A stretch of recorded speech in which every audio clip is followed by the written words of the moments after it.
Olá, humanos e humanas. É, Essa é uma aula para o terceiro ano.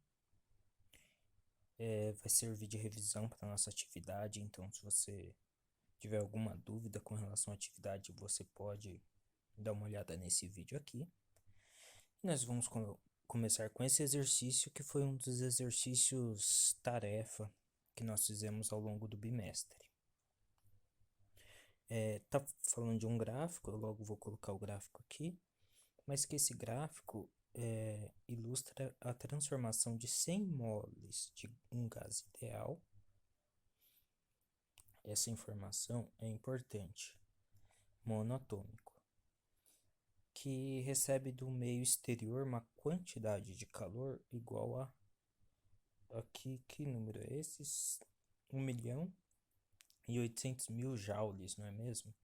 E depois ele indica qual é esse R. Lembrando que esse R é a constante universal dos gases. E inicialmente ele perguntou o trabalho realizado pelo gás. Para isso, eu vou colocar o gráfico aqui. Só um segundo. E eis o gráfico. Bom, o gráfico ele diz o seguinte: eu tenho uma transformação aqui que eu vou do estado A até o estado B. Os estados eles são caracterizados pelas variáveis de estado. São as variáveis que definem o estado de um sistema. As variáveis de estado, nesse caso, são pressão, volume e temperatura. Sabendo essas três informações, vocês sabem basicamente tudo o que está acontecendo com aquele sistema. São as variáveis de estado. Muito bem. E aí, o que acontece? Eu tenho inicialmente uma expansão, porque vejam que o volume no estado A é menor que o volume no estado B, ó. Numa situação ele vale 1, na outra situação ele vale 2, né? Então, essa diferença aqui,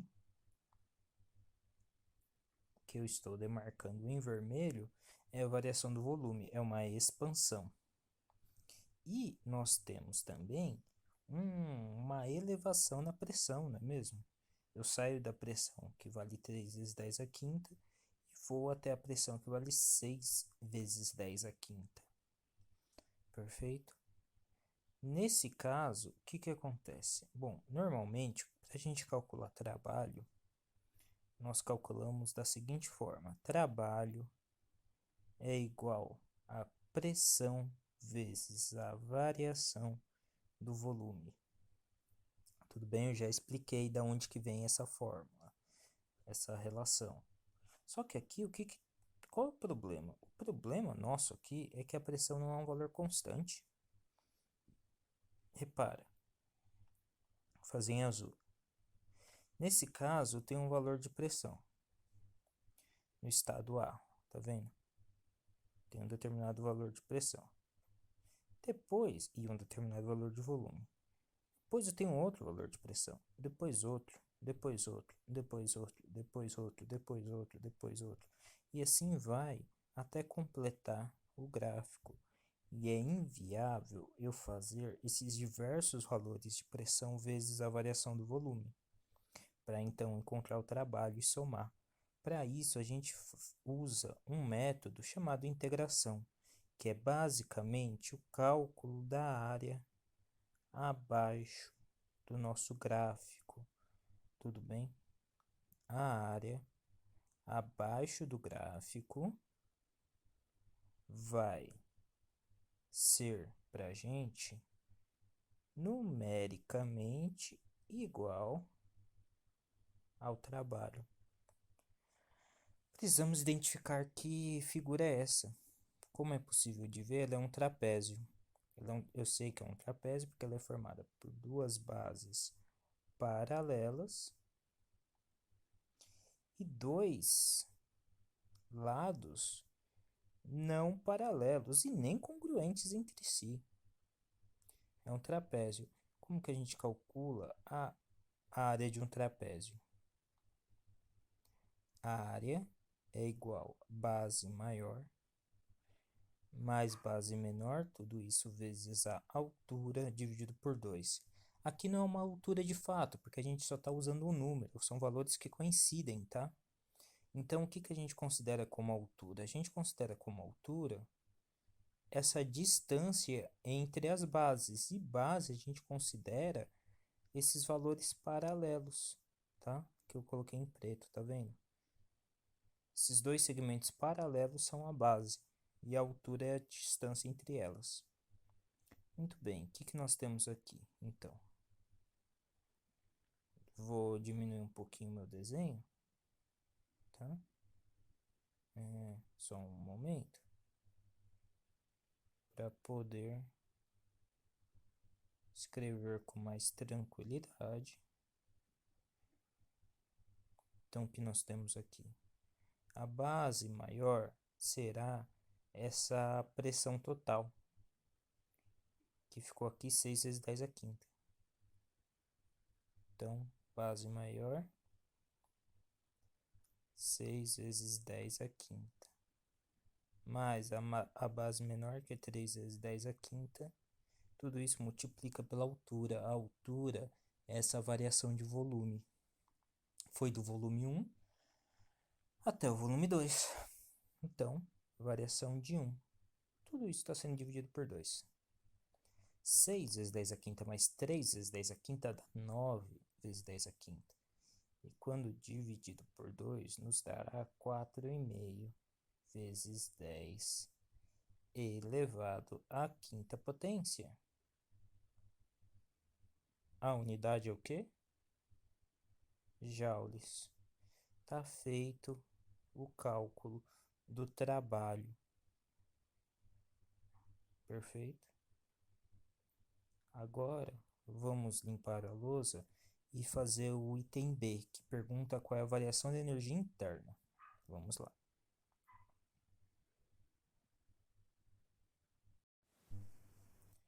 Bom, a variação da energia interna. Nós havíamos dito que a energia interna variava de acordo com a energia cinética média das moléculas.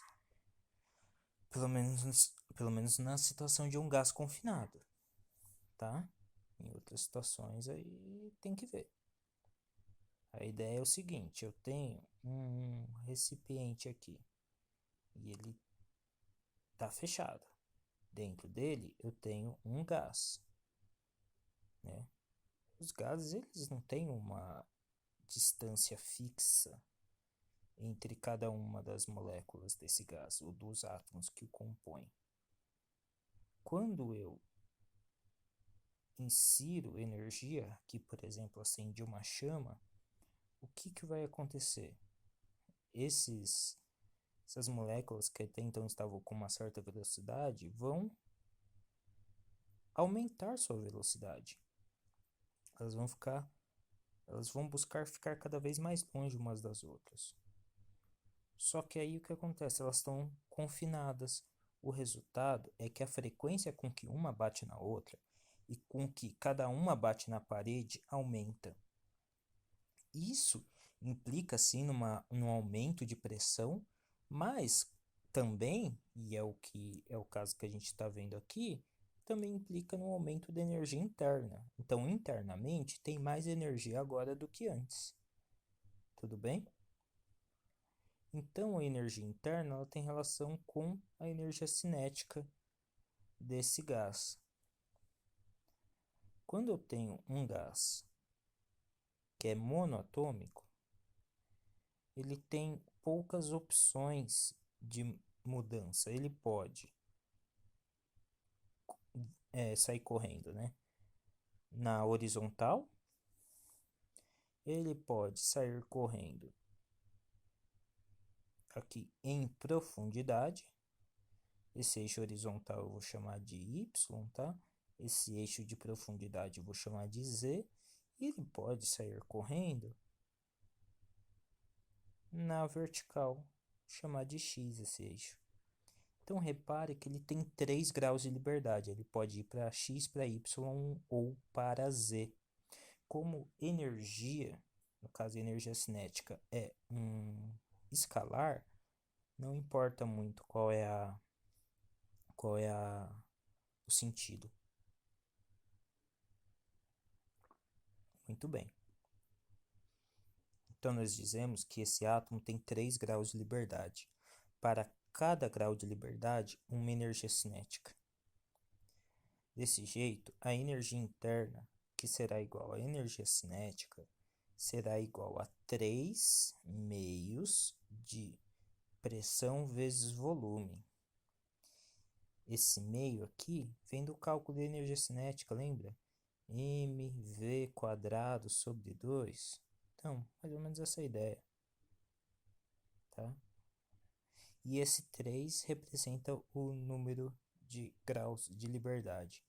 Só que isso daqui também pode ser escrito assim, ó, através de outra relação a partir da equação de Clapeyron.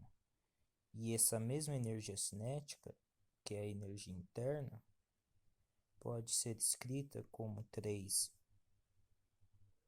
meios de N vezes R vezes T.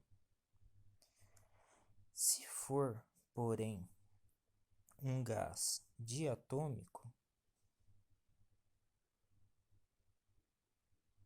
eu tenho duas bolinhas aqui, uma ligação entre elas. E, além delas poderem percorrer os mesmos graus de liberdade que o caso anterior, além disso, elas podem fazer esses movimentos girando sentido horário, tá? Então, basicamente em cada uma dessas direções ela pode fazer sentido horário ou sentido anti-horário. Sendo assim, eu tenho 2 graus de liberdade a mais.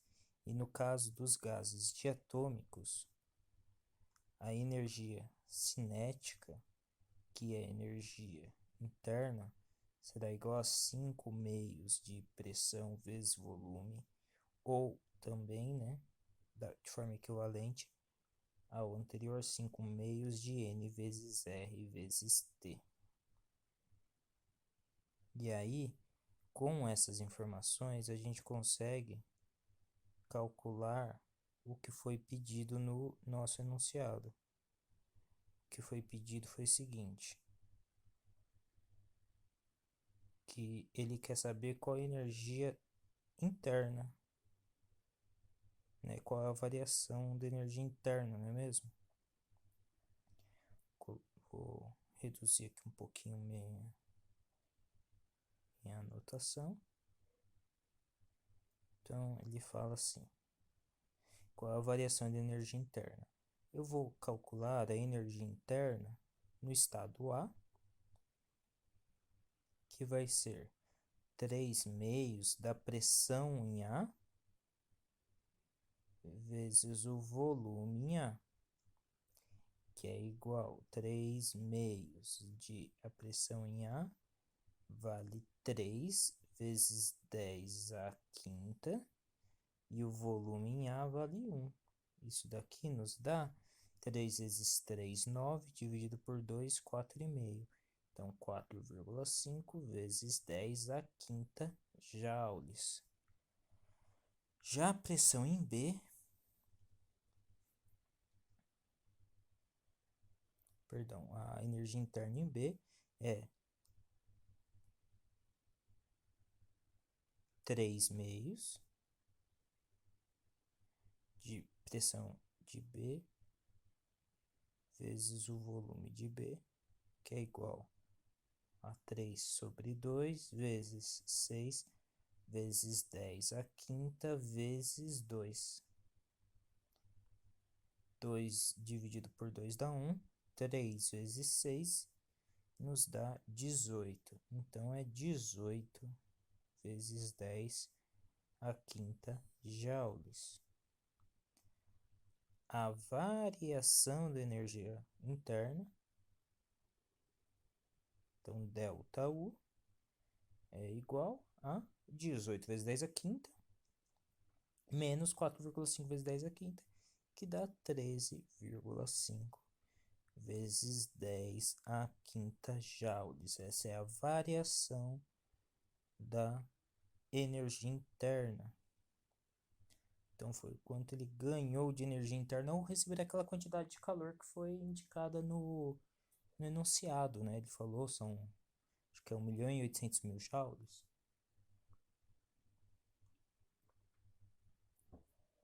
Muito bem. Agora nós faremos o item próximo. Deixa eu ver. É o item C, ele quer a temperatura do gás no estado A. Vamos lá. Eu vou fazer aqui mesmo, tá? Então, o item C, o que nós temos aqui no item C? Ele quer a temperatura no estado A. A gente poderia utilizar esse tipo de equação. Lembra? Só que a gente não sabe, a gente poderia comparar o estado A com o estado B, mas a gente não sabe a temperatura no estado B para poder comparar. Se a gente soubesse, até dava para fazer isso. O que nós teremos que fazer é o seguinte, já que nós sabemos qual é a energia interna no estado A, a energia interna no estado A, o valor é 4,5 vezes 10 a quinta joules. Comparar isso daqui com o que aconteceria se nós calculássemos esse mesmo valor a partir de outras variáveis. Lembra como é que dava para calcular também a energia interna? 3 meios de N vezes R vezes T, onde T é a temperatura aqui no caso no estado A, não é mesmo? O que nós temos? O 2 que está dividindo passa multiplicando, e o 3 que está multiplicando passa dividindo. 2 vezes 4,5 dá 9. 9 dividido por 3 dá 3. Então, 3 vezes 10 a quinta é igual a N. N é o número de mols do gás. Foi dito que é 100. R é a constante universal dos gases, que foi dito que vale 8,31. Eu vou usar 8,31 porque o exercício usou, tá? Mas 8,3 também poderia ser aceitável. Vezes a temperatura do estado A.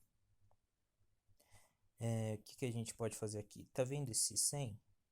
Tem 2 zeros, né? Cortei 2 zeros. Posso cortar 2 números do expoente. Aqui no lugar de 5 fica 3. O que nós temos então? 3 vezes 10 a quinta, dividido por 8,31, é igual à temperatura do estado A. Falta a gente saber quanto que isso daqui vale. Isso daqui vai valer, só um momento aqui, não é a quinta, né? É a terceira. Desculpem, um lapso. Perfeito. Vamos ver quanto que dá. Bom, dá 361. Tá? Então, TA igual a 361. Qual é a unidade? Cachorros, ursinhos, Celsius, graus Celsius? Não. Kelvin. E como que eu sei que é Kelvin? Porque olha só, a grandeza, a constante universal dos gases foi dada em Joule por mol vezes Kelvin. Ou seja, qualquer temperatura que fosse calculada sairia em Kelvin, tá bom? Agora, então calculamos. Agora a quantidade de calor trocada de acordo com a primeira lei da termodinâmica, né? Ele quer saber quanto de calor foi trocado aqui. Gente, ó, vou fazer também nessa mesma página. Melhor, vou mudar minha página. Primeira lei da termodinâmica. O que ela fala? Que a variação da energia interna é igual ao trabalho realizado mais o calor trocado. Basicamente, o que nós temos que fazer aqui? Nós já sabemos o ΔU, que é o quanto de energia a energia interna variou. Variou em 13,5 vezes 10 a quinta joules. Não é mesmo? Nós sabemos também qual foi o valor do trabalho realizado, né? Que foi aquele primeiro cálculo que nós fizemos, que é 4,5 vezes 10 a quinta. Dessa forma, eu teria aqui o calor trocado. Esse calor trocado, né? Então poderíamos fazer assim um exercício e esse calor e indicar esse calor trocado. E seria só passar esse resultado para a nossa esquerda e saberíamos qual o valor do calor. Tudo bem? Isso eu vou deixar para vocês resolverem. Lembrando, isso é a primeira lei da termodinâmica, tá? Próximo enunciado, próximo exercício. E é esse daqui. Bom, determine. Ele quer que nós determinemos o quê? O tempo aproximado que uma lâmpada super LED aqui, vou aumentar aqui para que vocês possam ver junto comigo. Determine o tempo aproximado que a lâmpada super LED bolinha pode permanecer acesa, ininterruptamente, com a utilização da energia contida em 3 fatias de pão. Tem aqui propaganda de várias coisas, né? Essa super bolinha aqui, que sei lá o que é. E esse pão da Vic Bold Light. Eu não gosto de pão com muitos grãos, tipo pão 7 grãos, essas coisas. Mas, se vocês quiserem comer, podem comer. Para os cálculos, utilize as informações contidas nas imagens ilustrativas e despreze qualquer tipo de perda. Então, nós temos aqui o item, né?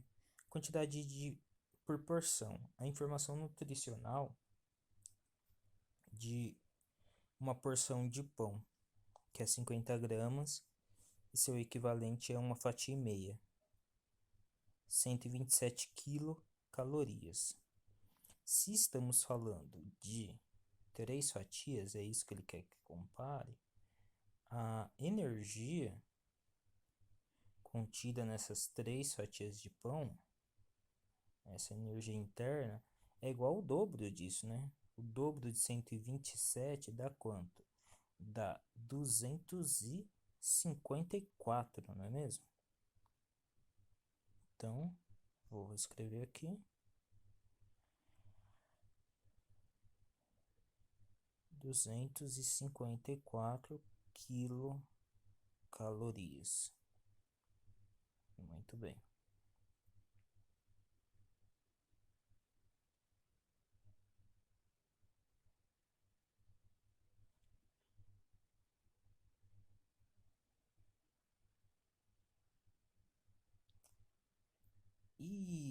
E as informações sobre a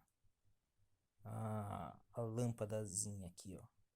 As informações sobre a lâmpadazinha, poxa, tá meio difícil de enxergar, na verdade, né? Tá dizendo aqui que ela é bivolt, né? Tá dizendo também que a potência dela é de 4 watts. Ó, tá dizendo aqui. Potência de 4 watts.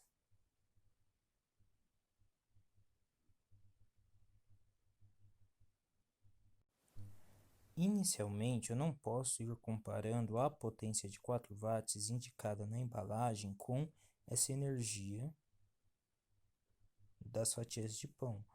Primeiro, porque potência é uma grandeza diferente de energia, embora elas tenham uma relação.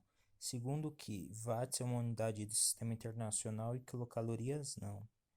Ele indica aqui que uma caloria tem 4 joules. Joule é unidade do sistema internacional. Então, ó, posso fazer uma regra de 3. Uma caloria igual a 4 joules. Sendo assim, né, podemos escrever que essa razão aqui, ó, temos 254, ó, 254. Ao invés de quilo, eu vou escrever 1000, né? 254 mil, que é a mesma coisa, né? Igual a x. Então, o que que a gente faz? 254 passa multiplicando e o x passa multiplicando também. Implica, né, em x igual 4 vezes 254. Se fosse 4 vezes 250, né, 254 mil. Se fosse 4 vezes 250 mil, daria 1 milhão, né? Então, é 1 milhão mais 4 vezes o 4 mil. Então, é 4 vezes 250 mil, que dá 1 milhão, mais 4 vezes 4 mil. 4 vezes 4 mil dá 16 mil. 1 milhão e 16 mil, podemos escrever assim.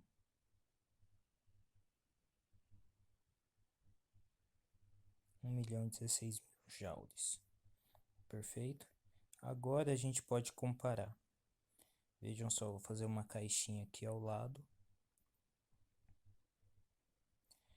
para nós lembrarmos o seguinte: potência é igual a energia dividido pela variação do tempo.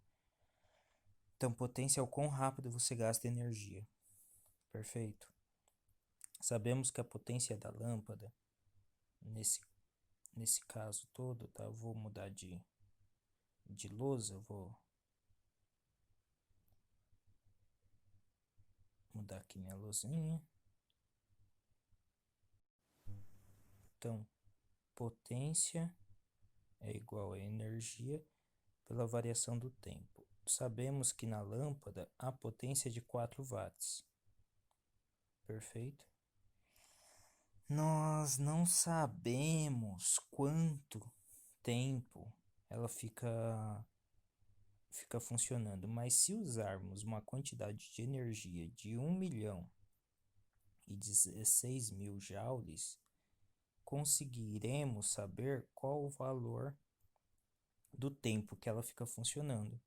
E como que conseguiremos fazer isso? Conseguiremos fazer pegando esse ΔT, que está dividindo, passando multiplicando, e o 4 que está multiplicando, passando dividindo. Sendo assim, o ΔT é igual a 1 milhão e 16 mil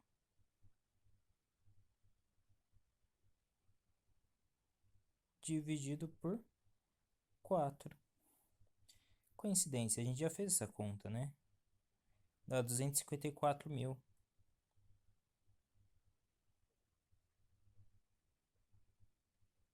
254 mil segundos.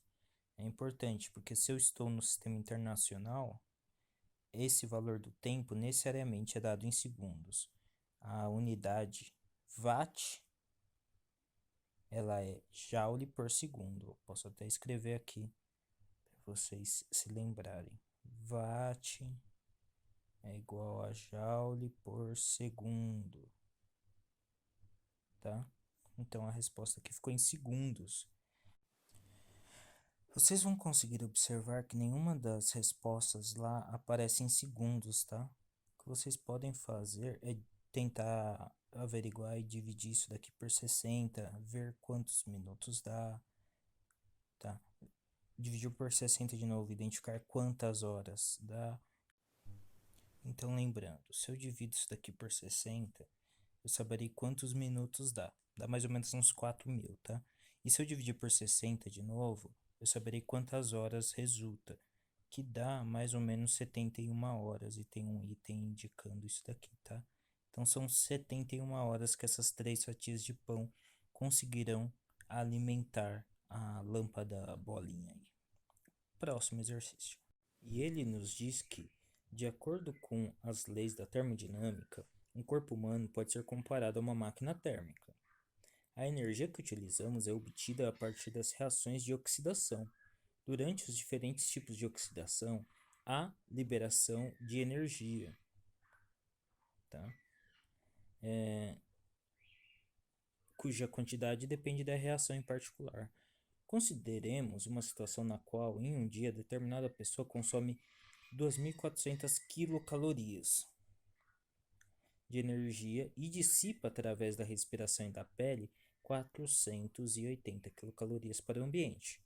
Podemos afirmar, então, que o rendimento dessa máquina humana foi de quanto?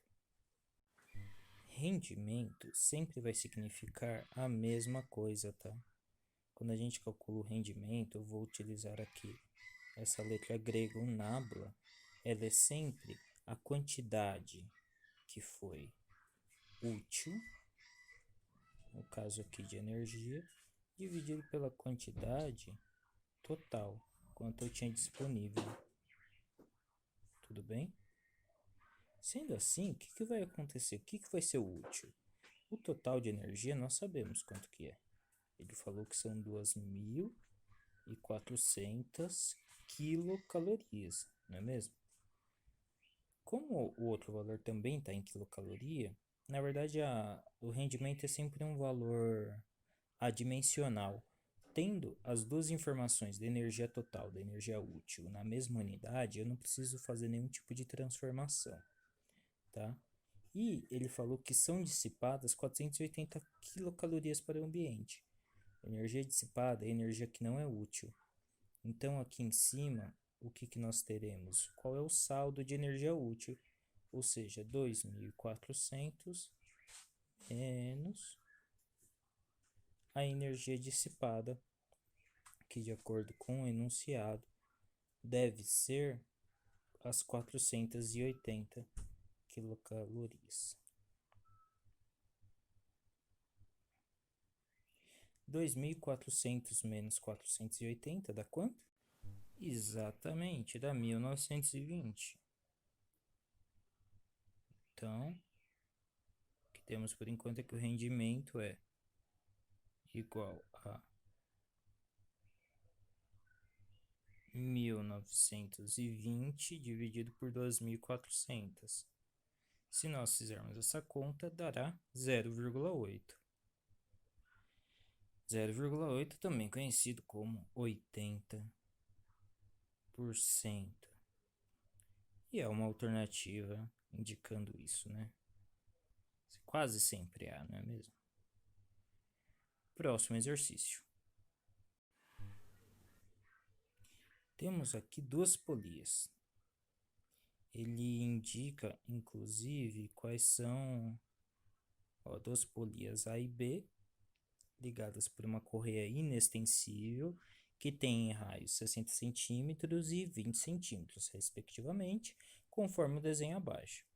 Admitindo-se que não haja escorregamento na correia e sabendo-se que a frequência de A é igual a FA igual a 30 RPM, então vamos anotar aqui, não é mesmo? Vou deixar um pouquinho maior para poder enxergar. Então, FA é igual a 30 RPM. RPM é rotações por minuto. Lembrando que o RA é igual a 60 centímetros.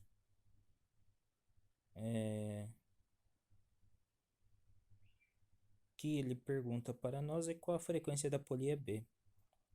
Gente, o que acontece aqui? Quando nós estamos nessa situação, nós temos essas polias acopladas aqui como se fosse uma bicicleta, né? O que a gente tem que garantir? Uma coisa que a gente tem que garantir é que a velocidade em todos os pontos da correia seja a mesma. Velocidade, né, tangencial ela tem que ser a mesma. Se tiver algum ponto com uma velocidade maior, a polia, a corrente quebra, tá? Da mesma forma, caso fossem engrenagens. E não é isso que nós queremos que aconteça. A gente quer que isso daqui esteja funcionando, não é mesmo? Portanto, a velocidade em todos os pontos é igual à velocidade tangencial, embora a velocidade angular seja diferente. Essa daqui acaba girando muito mais do que a outra, tá? Em um mesmo intervalo de tempo. Porém, a velocidade com que cada ponto gira, com que cada ponto se desloca, perdão, essa tem que ser a mesma para todos os pontos da correia, senão ela arrebenta. Então, FB é o que nós queremos. RB, nós sabemos que é 30 centímetros. Se as velocidades têm que ser iguais, a gente vai dizer, ó, velocidade de A é igual à velocidade de B. E aí, calcular. Como que a gente calcula a velocidade nesse caso? Velocidade vai ser igual a 2π vezes RA vezes FA, que tem que ser igual a 2π vezes RB vezes FB. É assim que a gente calcula velocidade no movimento circular, não é mesmo? 2π desse lado, corta com 2π desse lado. Posso substituir os valores de RA e FA. Então, 60 vezes 30 é igual a 30 vezes FB, não é verdade? 30 corta com 30. Já que a gente está fazendo em RPM todo mundo, FB é igual a 60 RPM.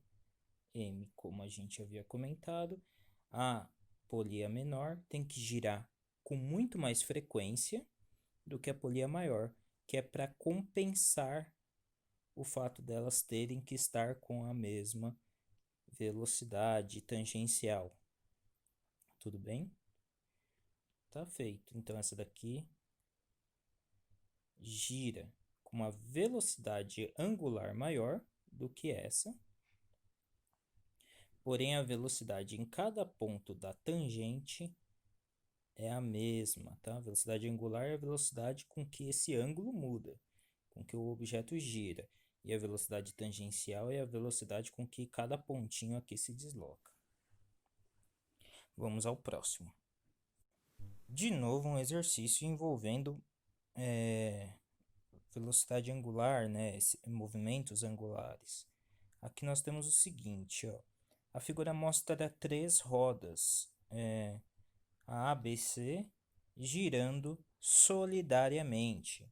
Ou seja, não está havendo engasgo, não está havendo escorregamento e, ao uma delas girar, ela acaba provocando o giro da próxima. Então, se a C gira, a B gira, que por consequência vai fazer a A girar. Tá? E aí ele diz o seguinte: sabendo-se que RA igual a 1,8 RC. Então, vou colocar aqui o enunciado no canto, né, agora que vocês já leram, para conseguir colocar as informações. As informações são o seguinte: ele diz que RA é igual a 1,8 RC. E diz que RB é igual a 1,5 RC. A relação correta entre as frequências FA, que é a da roda A, e FB, que é da roda B, tem que ser igual a quanto? Então, eu tenho que encontrar qual é a relação entre as frequências, não é mesmo?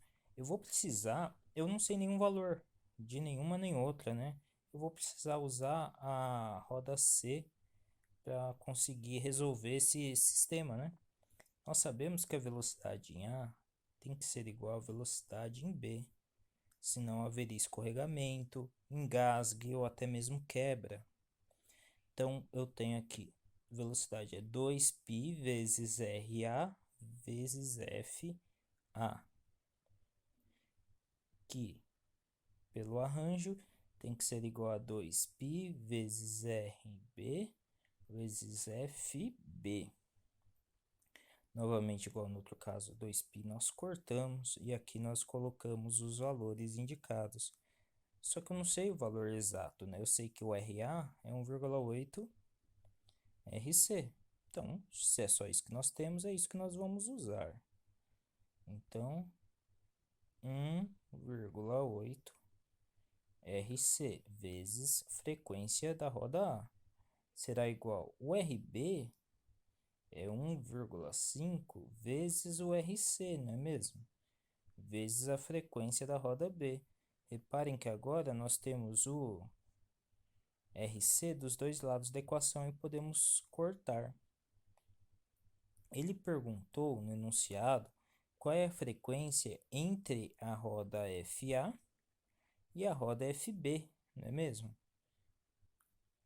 E aí, às vezes ele isolou o FA, às vezes ele isolou o FB. Vamos ver o que dá para fazer aqui. Vamos escrever assim, ó. FA, que tá, vocês estão vendo? Tá multiplicando por 1,8. Esse 1,8 vai passar dividindo. Vai passar dividindo 1,5 vezes FB. Eu posso cortar essa vírgula, não é mesmo? Aí eu tenho 15 dividido por 18. Tanto 15 quanto 18 são múltiplos de 3. O 15 é 3 vezes 5. E o 18 é 3 vezes 6. Tudo isso multiplica por FB. Posso cortar aqui. Então, dá 5 sextos de FB. O FA é 5 sextos de FB. Tem que ver se tem alguma alternativa que cabe aqui, né? Então, FA igual a 5 sextos de FB. Vamos ver se tem alguma coisa desse tipo. Bom, a gente já pode desconsiderar a primeira, né? 5 sextos, quanto que dá 5 sextos? Olha só, 5 sextos vai nos dar, não cabe, né? Então dá 0, alguma coisa. E aí, sobe aqui. Isso daqui não vai dar um valor exato, né? Não é mesmo? Que mais que nós podemos colocar aqui? Ah, aparece outro aqui. Que o FB, vamos tentar isolar o FB. Vejam só. O FB é 5, o FA é 5 sextos de FB. Então, o FB é o contrário, né? É 6 quintos de FA. 6 quintos, vamos ver quanto que é. O que significa 6 quintos? 6 dividido por 5 dá 1. Aqui sobra 1. Não cabe, coloca vírgula, baixa um 0. 10 dividido por 5 dá 2. Então, portanto, FB é igual a 1,2 vezes o FA. E para isso, existe resposta. O FB é igual a 1,2 FA, que é o item B, né? D, perdão. Tá respondido. E é isso por enquanto. Espero que esses exercícios auxiliem vocês nos estudos. Tchau, tchau e até mais.